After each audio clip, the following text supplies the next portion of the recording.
Cement as per actual, steel, bricks, ये कहाँ से मिलेगा? ये मिलेगा मुझे ये वेबसाइट से, office of the economic adviser.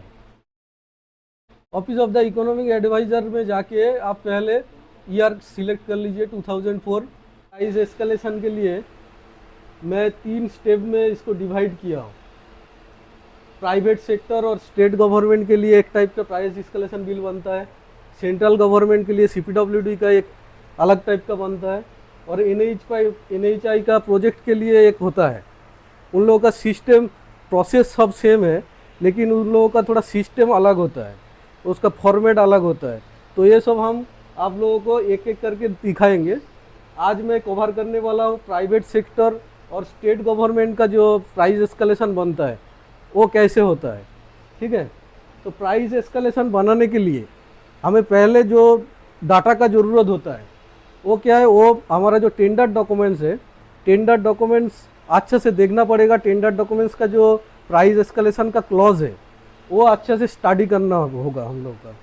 तो उसमें से क्या क्या डाटा लेना है, उसमें से डाटा लेना है जो हमारा टेंडर जब सबमिशन होता है उसका लास्ट डेट और कौन सा मंथ में वो टेंडर सबमिशन हो रहा है, वो रिकॉर्ड हमें ज़रूरत है प्राइस एस्केलेशन के लिए।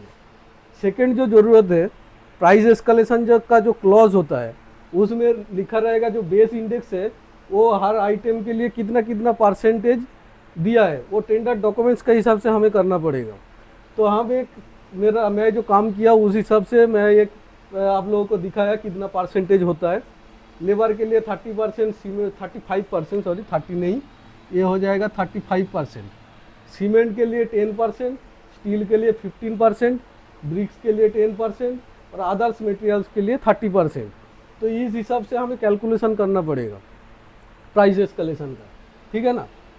अभी जो है, अभी प्राइस एस्केलेशन का मेन फार्मूला क्या है? मेन फार्मूला है, प्राइस एस्केलेशन होता है हर आरए बिल का एगेंस्ट में, या आप 2-3 आरए बिल होने के बाद भी एक साथ आप प्राइस एस्केलेशन सबमिट कर सकते हैं, नहीं तो हर आरए बिल में भी कर सकते हैं। वो आपका टेंडर डॉक्यूमेंट्स में क्लॉज में क्या लिखा है वो उस हिसाब से वो बनाना होता है। ठीक है ना।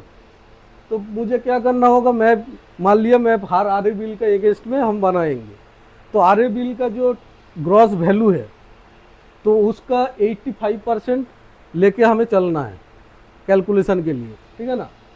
इनटू परसेंटेज ऑफ इंडेक्स, ये जो बेस इंडेक्स का जो परसेंटेज दिया है तो परसेंटेज इसमें डालना है।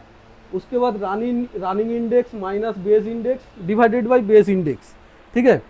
अभी ये बेस इंडेक्स और रनिंग इंडेक्स क्या है? बेस इंडेक्स है ये जो लास्ट डेट जो मंथ में हम लोगों का टेंडर सबमिशन किया है वो मंथ में ये सब मटेरियल के लिए एक इंडेक्स प्रोवाइड किया है गवर्नमेंट। वो कहाँ से आता है?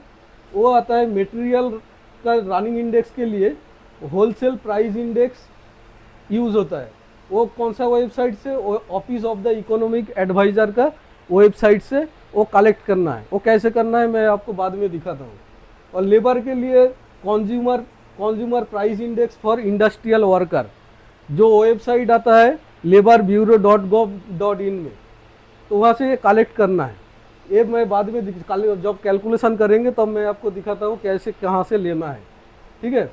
अभी क्या है, ये जो बेस इंडेक्स मुझे जो last date of submission tender का उसका जो मंथ है वो मंथ का बेस इंडेक्स क्या क्या दिया है ये वेबसाइट में, वो मुझे कलेक्ट करके डालना है।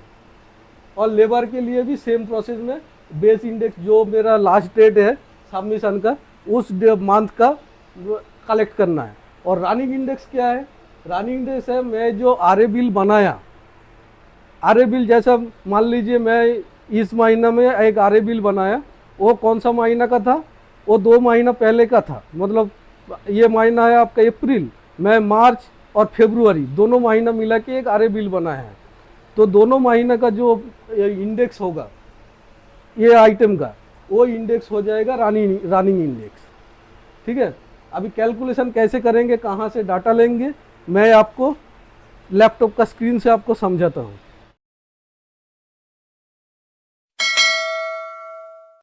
देखिए ये है फॉर्मेट प्राइस एस्केलेशन का।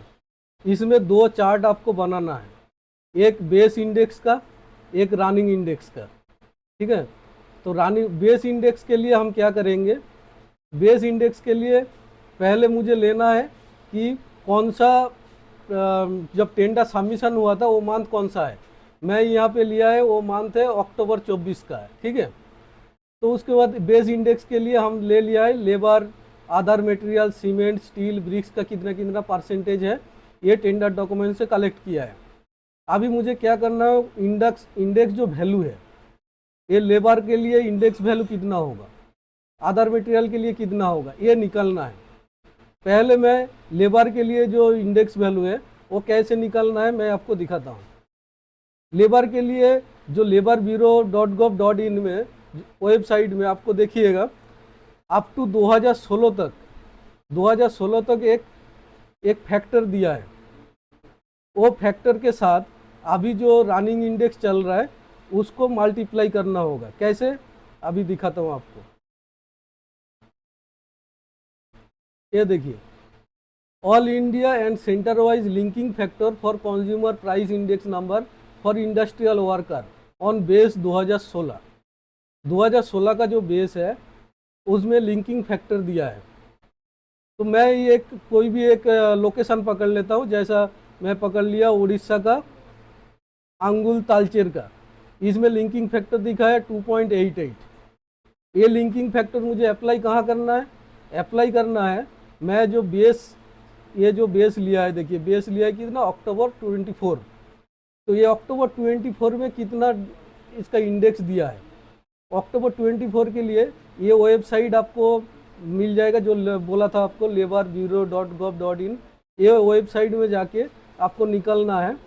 देखिए 2024 का अंगुल तालचेर का जनवरी महीना का जो है 149.3, इसको थोड़ा चेंज कर दीजिए, इसको जनवरी महीना कर लेते हैं। आप अक्टूबर कर सकते हैं, कोई दिक्कत नहीं है। मैं डाटा जो पुट किया हूँ जनवरी महीना का हिसाब से पुट किया हूँ। तो जनवरी महीना का हिसाब से जो है यहाँ पे कितना दिखा है 149.3, और मेरा लिंकिंग फैक्टर कितना था 2.88। तो यहाँ पे देखिए बेस इंडेक्स कैसे बना है, 149.3 इंटू 2.88, मेरा इंडेक्स वैल्यू आ गया 429.98। ठीक है, अभी जो ये जो अदर्स मटेरियल और cement as per actual, steel, bricks, ये कहाँ से मिलेगा, ये मिलेगा मुझे ये वेबसाइट से, office of the economic adviser. Office of the economic adviser में जाके आप पहले ईयर सिलेक्ट कर लीजिए 2004। अभी जो मेरा फर्स्ट जो है, फर्स्ट क्या है, अदर मटेरियल। तो अदर मटेरियल मतलब यहाँ पे सर्च करना है ऑल कमोडिटीज़। ऑल कमोडिटीज़ आप सर्च कर लीजिए। सर्च करने के बाद यहाँ पे जाइए, जाने के बाद आपको लेना है कौन सा, जनवरी 24 का। जनवरी 24 का है 151.2, ये इंडेक्स आपको इधर ले लेना है। ठीक है, सिमिलर प्रोसेस में सीमेंट के लिए आपको क्या करना है, सीमेंट के लिए आपको करना है यहाँ पे जाके लिखना है सीमेंट बोल के। तो सीमेंट लिखने के बाद आपको यहाँ पे कौन सा सीमेंट आपका साइड में यूज़ हो रहा है वो सिलेक्ट करना है। मैं ले लेता हूँ ऑर्डिनरी पोर्टलैंड सीमेंट यूज़ हो रहा है, उसका जनवरी का जो डाटा है मैं वो उठा लेता हूँ 135.5। सिमिलर स्टील के लिए करना है, ब्रिक्स के लिए आपको करना है। ठीक है ना, तो ये बेस इंडेक्स आपका रेडी हो गया। अभी अब मुझे करना है रनिंग इंडेक्स। तो आरए बिल मुझे पहले क्या एंट्री करना है, आरए बिल 1। आरए बिल 1 में मेरा मैं लिया जनवरी और फरवरी 2 महीना में मैं आरए बिल 1 का काम किया हूँ। तो उसको हम क्या किया, टोटल मेरा 6 करोड़ का बिल वैल्यू है, तो उसको 3 करोड़ डिवाइड कर दिया। हाँ, यहाँ पे एक पॉइंट है, यहाँ पे तो मैं 3 करोड़ डिवाइड कर दिया, लेकिन एक्चुअली ऐसा नहीं होता है ना। ऐसा होता है कि जनवरी में मेरा ज़्यादा काम हो गया, फरवरी में कम हुआ, या फरवरी में ज़्यादा काम हो गया, जनवरी में कम हुआ। तो उस हिसाब से क्लाइंट क्या करते हैं, क्लाइंट बोलता है कि आरएफआई जो सबमिट होता है, तो वो आरएफआई के हिसाब से अब इसका बिल वैल्यू अब निकालिए, कितना क्या काम हुआ है उस हिसाब से आप बिल वैल्यू निकालिए। निकालने के बाद इधर आप पुट कीजिए। तो वो क्लाइंट का ऊपर डिपेंड करता है तो कैसे करना है। तो सिंपल तरीके से मैं अभी इसको 2 इक्वली डिवाइड करके मैं बना लिया। तो उसका 85% बिल वैल्यू लेके मुझे एस्केलेशन करना है। 85% क्यों लेना है? क्योंकि 15% जो हमारा होता है वो होता है आपका कॉन्ट्रैक्टर प्रॉफिट एंड अदर्स के लिए, अदर्स इसके लिए यूज़ होता है 15% टोटल ओवरहेड के लिए।